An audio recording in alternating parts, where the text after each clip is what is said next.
Scott White, yeah, I'm the regional director for AMR MediQuest here in Nevada. Yeah, that night, it's definitely one of those nights that we'll never forget because it's a Sunday night, it's about 10 o'clock, my phone rings, it's the field supervisor calling me. Field supervisor tells me we've got an active shooter on the Strip, the famous Las Vegas Strip. There's thousands of people on the Strip. It's one of those moments where you think, is this real? Is this guy trying to play a joke on me right now? Let's wake me up in the middle of the night, you know, kind of thing.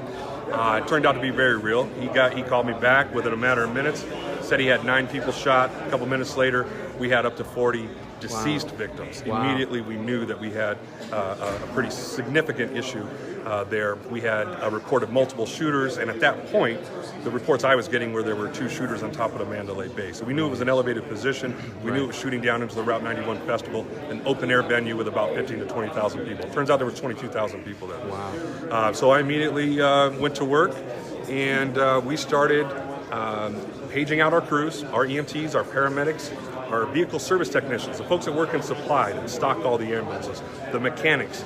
We brought everybody in. As Damon was saying, normally on a Sunday night about 10 o'clock, we've got about 45 units on. We upstaffed to 106. If it had wheels, it was on the road. Wow. And we were sending 4 and 5 people out in ambulances so that we could have more manpower at those staging areas. Wow. We took 125 gunshot wounds to the hospital that night.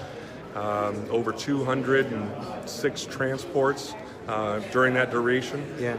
And it was just amazing. This is one of those takeaways from this event. And unfortunately, you know, AMR is a national footprint. So we've been involved in Orlando. We've been involved in San Bernardino. We've been involved in Aurora.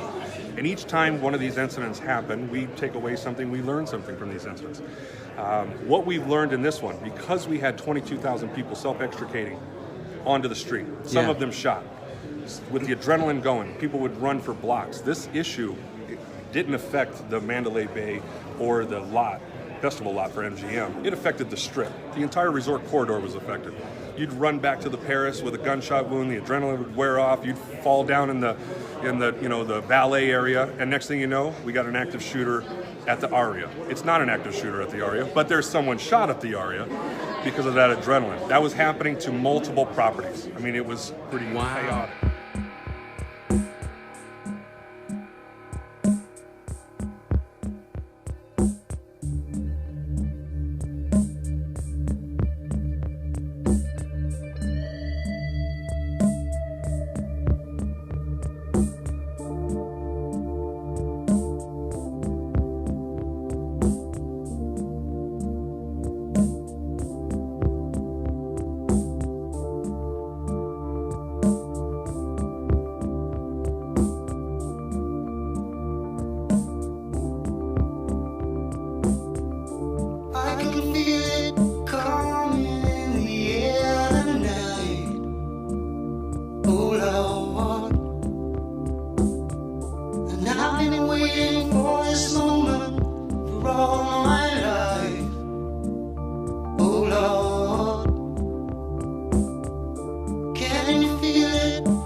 Louis